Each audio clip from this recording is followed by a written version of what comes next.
हम तो केवल अपनी प्रशंसा कर रहे थे, और प्रशंसा करना कब से मर्यादा के विरुद्ध हो गया? देवी सरस्वती, आप इनसे कह दीजिए कि वैकुंठ को मर्यादा का भली भांति ज्ञान है, और जहां तक प्रश्न है पति की प्रशंसा की, तो वो तो हर एक स्त्री का अधिकार है। और है कौन हमारे नारायण जैसा इस ब्रह्मांड में? सर्वश्रेष्ठ को कुछ कहने की आवश्यकता नहीं, और महादेव के आगे किसी और का स्थान हो ही नहीं सकता।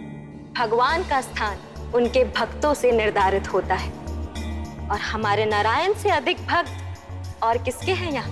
भक्त तो वो होते हैं जो जीवन के पश्चात भी भक्ति करें, जैसे भूत प्रेत, और ये भक्त तो केवल महादेव के ही हो सकते हैं।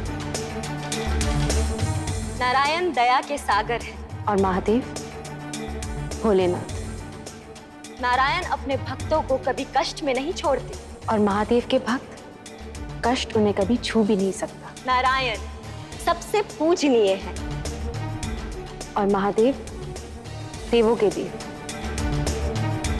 नारायण सर्वोपरि है, और महादेव सर्वश्रेष्ठ।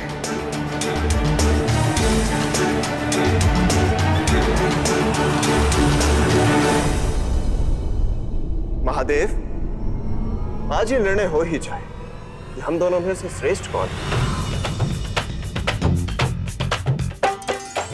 हाँ, उत्तम विचार है, परंतु इस निर्णय का मापदंड क्या होगा कि हम दोनों में से श्रेष्ठ कौन है? ये भी आप ही सुझाइए। उचित है तो क्यों ना अपनी श्रेष्ठता का निर्णय हम उन दो सुंदर अश्वों के द्वारा ही करें। उन्हें यहीं बुला लेते हैं। महादेव, नारायण स्मरण रहे कि इस प्रतियोगिता में विजेता होना ही आपकी सर्वश्रेष्ठता को प्रमाणित करेगा। क्या नारायण और महादेव एक दूसरे के विरुद्ध?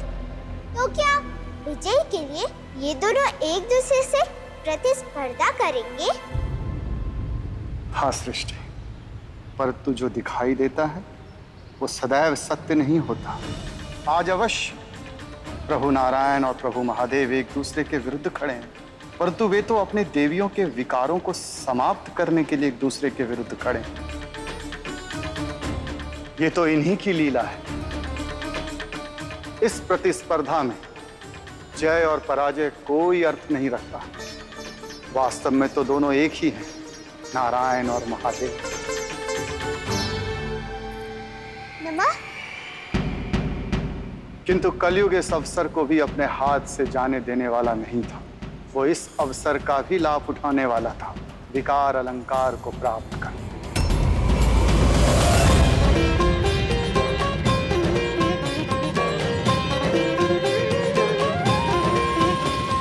जो सर्वप्रथम उस घंटी को स्पर्श कर वैकुंठ लौटेगा, वही विजेता घोषित होगा।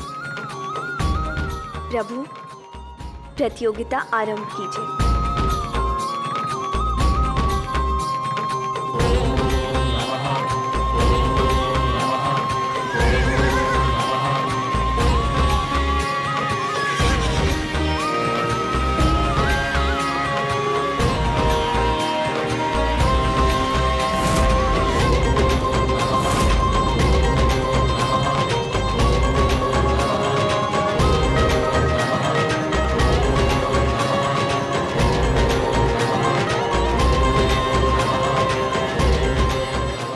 भ्राता कलयुग ने कहा था कि परास्त होने पर वो मेरी दुर्दशा करेगी। नहीं, मुझे जीतना ही होगा।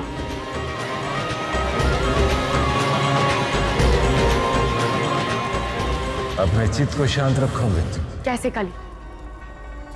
जब तक हमें विजय प्राप्त नहीं होती, मेरा चित्त शांत कैसे हो सकता है? विजय हमारी ही होगी मृत्यु। मुझे आप पे पूरा विश्वास है कली, परंतु इस मंद बुद्धि पर विश्वास करना उचित नहीं। मेरे प्रति तुम्हारा यह स्नेह सदैव मुझे आकर्षित करता है मृत्यु, किंतु धीरज रखो, क्योंकि उस मूर्ख से अधिक मुझे अपने षड्यंत्र पर और नारायण और महादेव पर विश्वास है।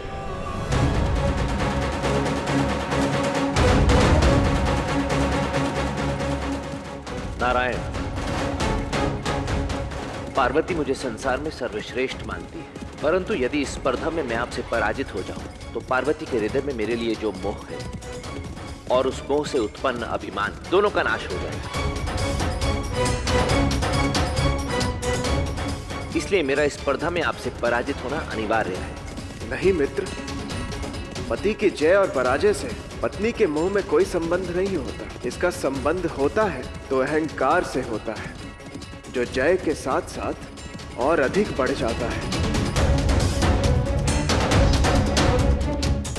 जिससे कि देवी लक्ष्मी के अहंकार को ठेस पहुंचे और उन्हें इस विकार से मुक्ति मिले। एक बार पुनः मेरे आग्रह पर विचार करिए, सोचिए।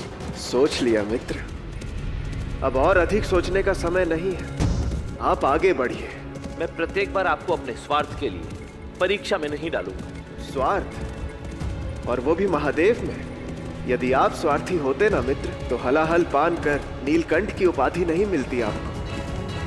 और अब हम आपकी किसी भी बात में नहीं आने वाले। विजयी तो आपको होना ही पड़ेगा। सोच क्या रहे हैं मित्र?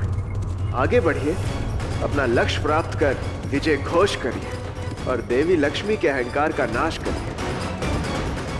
जाइए मित्र।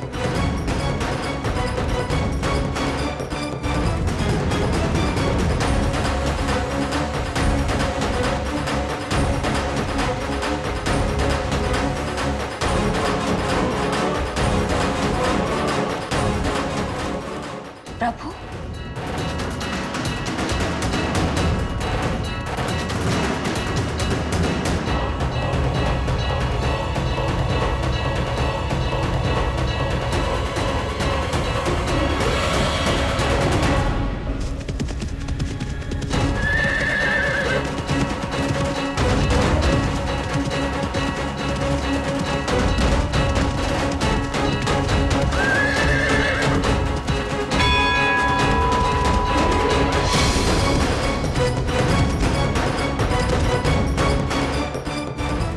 महादेव की जय, महादेव की जय, महादेव की जय, महादेव की जय, महादेव की जय, महादेव की जय, महादेव की जय, महादेव की जय, महादेव की जय।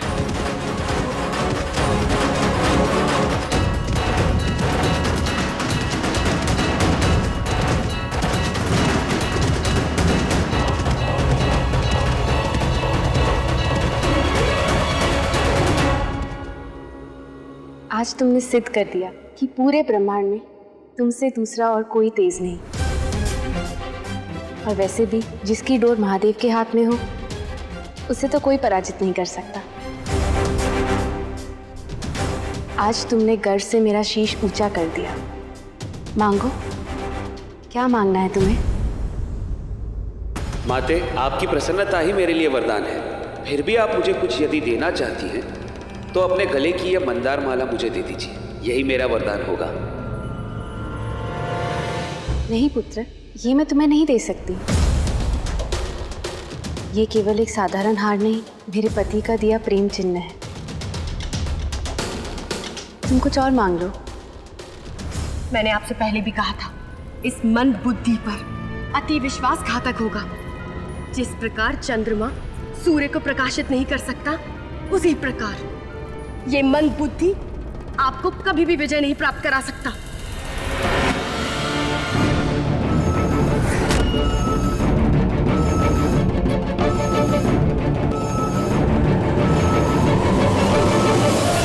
मर्यादा की बड़ी बड़ी बातें हो रही थी। जो अपने वचनों की मर्यादा ना रख सके, उन्हें मर्यादा की बात करने का भी कोई अधिकार नहीं।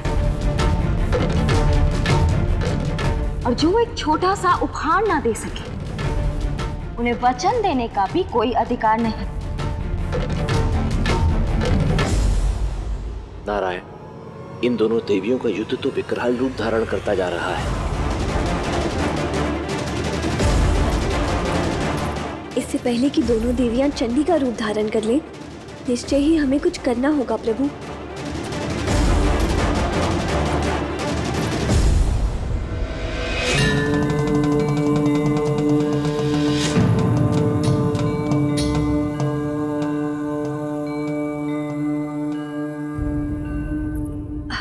देवी, आप हमारे साथ चलिए।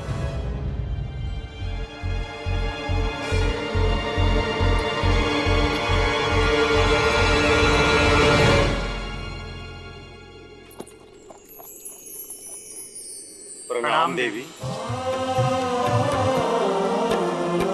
आपके चेहरे की प्रसन्नता कह रही है कि समारोह काफी रोमांचक था।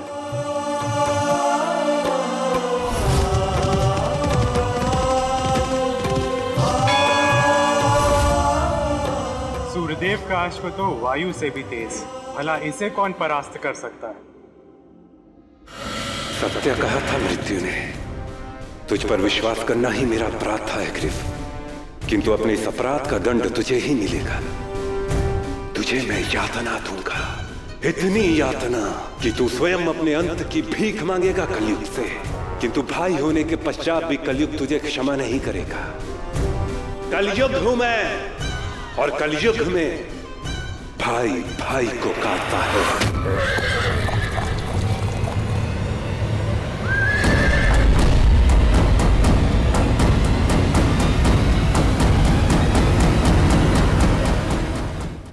आपने मुझे वरदान का वचन दिया था। याद है। बोलो क्या चाहिए तुम्हें? यदि आप मुझे अपने गले का हार नहीं दे सकती तो मुझे अमृतत्व का वरदान दीजिए माते। ये क्या पुत्र, ये संभव नहीं है। जो व्यक्ति जन्म लेता है उसकी मृत्यु तो निश्चित है, तो मैं तुम्हें ये अमृतत्व कैसे दे सकती हूँ? यदि आपको वरदान देना ही नहीं था तो आपने मुझे वचन क्यों दिया?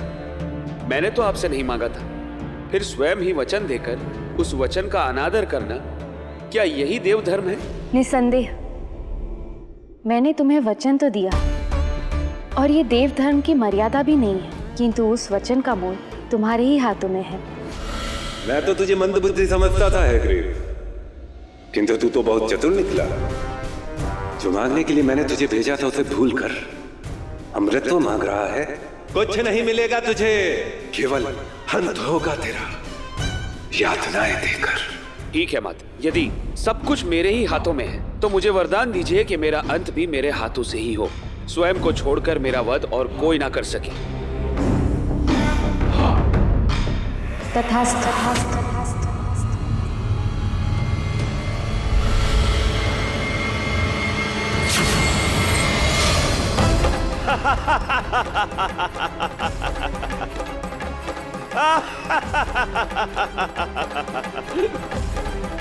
मैं सूर्य का अश्व नहीं, मैं हैग्रीव हूं। और माते, आपके आशीर्वाद से अमर हैग्रीव।